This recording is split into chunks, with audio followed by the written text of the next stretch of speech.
Breaking news Johnny master గురించిన breaking news ఇది. Johnny మాస్టర్కు 14 రోజుల రిమాండ్ విధించారు. అయితే కేసుతో నాకు ఎలాంటి సంబంధం లేదు అని జానీ చెప్పాడు అని జానీ అడ్వకేట్ చెప్తున్నారు. తప్పుడు కేసు పెట్టారు అని జడ్జితో జానీ చెప్పారు అని అడ్వకేట్ అన్నారు. ప్రస్తుతం 14 రోజులు రిమాండ్కి పంపించారు. జానీకి ఆరోగ్యపరంగా ఎలాంటి సమస్యలు లేవు. దోషిగా తేలితే లైఫ్ టైం శిక్ష పడే అవకాశం ఉంటుందని అడ్వకేట్ చెప్తున్నారు. పోలీసులు ఛార్జ్షీట్ ఫైల్ చేయలేదు. బెయిల్ వచ్చే అవకాశం ఉంది, కానీ జడ్జిపై ఆధారపడి ఉంటుంది అని అడ్వకేట్ చెప్తున్నారు. తనకు ఎముకల నొప్పి ఉందని జడ్జితో జానీ చెప్పారు అని అడ్వకేట్ చెప్తున్నారు. ఒకసారి జానీ మాస్టర్ కేసుకు సంబంధించి అడ్వకేట్ ఏం మాట్లాడారో చూద్దాం. ప్రస్తుతం మనం ఉప్పల్పల్లి కోర్టు దగ్గర ఉన్నాము. కొద్ది నిమిషాల క్రితమే జానీ మాస్టర్ని పోలీసులు అరెస్ట్ చేసి మరి రిమాండ్కి తరలించడం జరిగింది. మనతో పాటు అడ్వకేట్స్ ఉన్నారు, ఒకసారి తెలుసుకునే ప్రయత్నం చేద్దాము. అసలు జానీ మాస్టర్ ఏం మాట్లాడారు అంటే మెజిస్ట్రేట్ ముందు కూర్చోబెట్టినప్పుడు ఏం మాట్లాడారు, అంతా ఈ కేసు గురించి ఏం చెప్పారు? ఇందులో ఏం లేదమ్మా, సార్ అడిగారు, జడ్జి గారు కేసు గురించి అని చెప్పుకున్నాడు. ఈ కేసు నాకేం సంబంధం లేదు, తప్పుడు కేసు పెట్టినాడు అని చెప్పేసి అని డిలే చేసినాడు అని. అంటే మొత్తం మీద కూడా భయప్రాంతులకు గురైనట్టు చాలా పానిక్గా ఉన్నాడు అంటూ బయట అయితే వస్తుంది. ఒకవైపు కూడా ఇదంతా ఫేక్ కేసు అని చెప్పి పానిక్ అవుతారు కదమ్మా, అది భయపడతారు కదా ఆయన అట్లా. యాక్చువల్లీ పోలీసులు ఇప్పుడు ఆర్సిటీ రిమాండ్ చేసినారు, అతను మెడికల్కి పంపించినారు, కోర్టులో ప్రొడ్యూస్ చేసినారు. జడ్జి గారు 14 days జ్యుడిషియల్ కస్టడీ ఇచ్చినారు, అప్ టు 10 వరకు. మొత్తం మీద కూడా హెల్త్ కండిషన్ కూడా కొంచెం బాగాలేదు అంటే పంపించారు. అలా బాగానే ఉంది, ఆల్రెడీ మెడికల్ సర్టిఫికేట్ కూడా సబ్మిట్ చేసినారు. అన్ని బాగుంటేనే కదా జడ్జి గారు యాక్సెప్ట్ చేసేది. అంటే జడ్జి వైపు నుంచి జడ్జి ఏమన్నారు అంటే ఇదంతా కూడా కన్సిడర్ చేశారా లేకపోతే జడ్జి గారు రిమాండ్ యాక్సెప్ట్ చేసినారు, 14 days కస్టడీ జ్యుడిషియల్ కస్టడీ విధించినారు. ఒకవైపు కూడా రేప్ కేసుతో పాటు పోక్సో కేసు కూడా మంజూరు చేయడం అయితే జరిగింది. ఆ ఫైల్లో మొత్తం మీద చూసుకుంటే కూడా ఒకవేళ గిల్టీ ప్రూవ్ అయితే, అదేవిధంగా తప్పు చేశాడు అని తెలిస్తే ఎటువంటి శిక్షలు పడే అవకాశాలు ఉన్నాయి.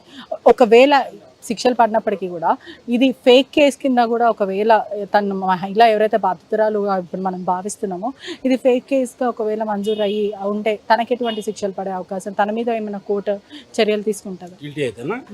యాక్చువల్లీ యాజ్ పర్ లా ప్రకారం అయితే లైఫ్ ఓన్ పనిష్మెంట్. ప్రూవ్ అయితే లైఫ్ పడవచ్చు, ప్రూవ్ కాకపోతే అక్విటల్ కూడా కావచ్చు. అది కేసు మెరిట్స్ మీద ఉంటుంది, కేసు ఎవిడెన్స్ మీద దాన్ని డిపెండ్ అయి ఉంటుంది. అసలు జానీ మాస్టర్ మెజిస్ట్రేట్ ముందు కూర్చున్నప్పుడు ఏమన్నాడు, అసలు ప్రధానంగా క్వశ్చన్స్ ఏమన్నా చెప్పాడు? ఈ కేసు నా సంబంధం లేని చెప్పి తప్పుడు కేసు పెట్టారు అంటే ఏమని తప్పుడు కేసు అంటే ఎవరు పెట్టారు, దీని వెనకాల ఇండస్ట్రీయా లేదంటే పొలిటికల్ ఎజెండా ఇటువంటివి ఏమన్నా ఉన్నాయా? ఉండొచ్చు. ఆయన చెప్పింది అయితే ఒప్పుకోలేదు, మీ నేరం నాకు సంబంధం లేని చెప్పినారు. ఒకవైపు కూడా 376 అనేది కూడా పెద్ద కేసు, దాని తర్వాత కూడా ఇటువంటి కేసులు ప్రూవ్ అయితే ఎటువంటి శిక్షలు పడతాయి? లైఫ్ పడుతుంది అమ్మా, ప్రూవ్ అయితే లైఫ్ పడుతుంది. మనం చెప్పడానికి కూడా ఎంత పడుతుంది అని చెప్పడానికి లేదు, లా ప్రకారం అయితే లైఫ్ ఉన్నది. 506 మరియు 323 కేసుల కింద కూడా ఉన్నాయి.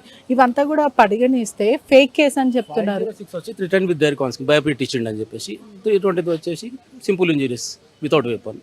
అంటే ఈ కేసెస్ అంటే ఇప్పుడు తను ఎవరైతే బాధితురాలు ఉన్నారో తను పూర్తిగా ఎవిడెన్స్ ప్రొవైడ్ చేసిందని అంటారు. ఏ విధంగా ఇప్పుడు చెప్పడానికి లేదు, ఇంకా ఎవరు పోలీసులు ఇంకా చార్జ్ ఎవిడెన్స్ ప్రొడ్యూస్ చేయలేదు, ఇంకా చార్జ్ షీట్ ఇవ్వాలి. ఇప్పుడు ఏంటో చెప్పడానికి ఉంటారు, ఇప్పుడేం చెప్పడానికి ఉండదు. ఇప్పుడు ఓన్లీ రిమాండ్ చేసినారు, వాళ్ళని అలిగేషన్ వచ్చింది, కంప్లైంట్ మీద అరెస్ట్ చేసి రిమాండ్ చేసినారు, యాక్సెప్ట్ అయింది.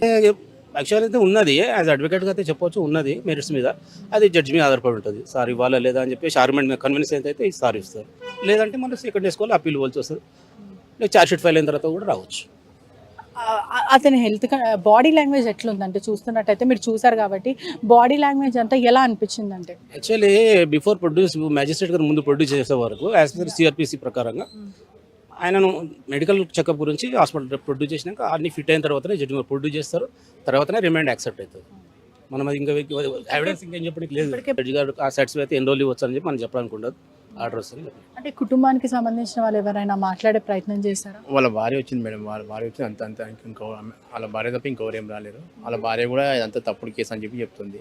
వాంటెడ్లీ ఇదంతా ప్లాన్ తోటి చేసారు, ఇదంతా ఇన్సిడెంట్ కూడా ఇప్పుడు ఏం జరగలేదు, అంతా తప్పు కేసు పెట్టారు. వాళ్ళ భార్య కూడా బయటకు వచ్చినాక ఇదంతా ఒక పొలిటికల్ ఏజెండా, దీని వెనకాల చాలా మంది ఉన్నారని చెప్పింది. జానీ మాస్టర్ ఏదైనా లోపల చెప్పాడంటే ఇది ఇండస్ట్రీ వాళ్ళు చేస్తారు కానీ లేదంటే పొలిటికల్. నీ పెయిన్స్ అవి ఏమున్నాయా, నీకు నీ హెల్త్ కండిషన్ మంచిగా ఉంది అంటే నాకు బొక్కలో నొప్పి ఉంది సార్, అది ఒక్కటి తప్ప ఇంకేం లేదు, ఐఎమ్ ఫిట్ అని చెప్పి చెప్పారు. నువ్వు ఇదంతా చేసావా అని చెప్పి అడిగారా? అడిగాడు. అంటే ఏం కేసు పెట్టారు నీ పైన, ఎలాంటి కేసు పెట్టారు అంటే సెక్షువల్ కేసు పెట్టారు సార్ అని చెప్పి చెప్పారు, అంతకుమించి ఇంకేం అంటే ఇప్పుడు నువ్వు ఇది ఒప్పుకుంటున్నావు అంటూ ఇటువంటివి ఏమీ ప్రశ్నించలేదు, జస్ట్ రిమాండ్కి పంపించడం జరిగింది. ఏం అడగలేదు, కానీ మామూలుగా ఫార్మాలిటీస్ ఏముంటే అవన్నీ కంప్లీట్ చేసుకొని రిమాండ్ చేశారు. కుటుంబ సభ్యులు కూడా ఏమైనా అతనితో మాట్లాడే ప్రయత్నం చేశారా జానీ మాస్టర్తో కుటుంబం? పోలీసు వాళ్ళు అట్లాంటి ఛాన్స్ ఏమి లేదు, డైరెక్ట్ తీసుకొచ్చారు. కుటుంబ సభ్యులకు ఇంటిమేషన్ చేసినారు. ఇంటిమేషన్ చేసిన తర్వాత రిమాండ్ తీసుకుంటాం. వచ్చారు, బట్ వాళ్ళ భార్య భర్తలు ఉన్నారు కాబట్టి ఎవరైనా మాట్లాడుకునే ప్రయత్నం చేశారు అట్లీస్ట్? మాట్లాడుకునే ప్రయత్నం బట్టి ఇప్పుడు రిమాండ్ అయిన తర్వాత వాళ్ళు ములాఖాత్ తీసుకొని మాట్లాడచ్చు. ఇక్కడ ఏమైనా మాట్లాడే ప్రయత్నం చేయలేదు. మొత్తం మీద చూసుకుంటే కూడా జానీ మాస్టర్ ఒకవైపు ఇదంతా కూడా ఫేక్ కేసు, దీని వెనకాల చాలామంది హస్తం ఉంది, నేను ఒక ఇన్నోసెంట్ లాగా బయటికి వస్తానంటూ అడ్వకేట్లతో కానీ కుటుంబ సభ్యులతో చెప్పడం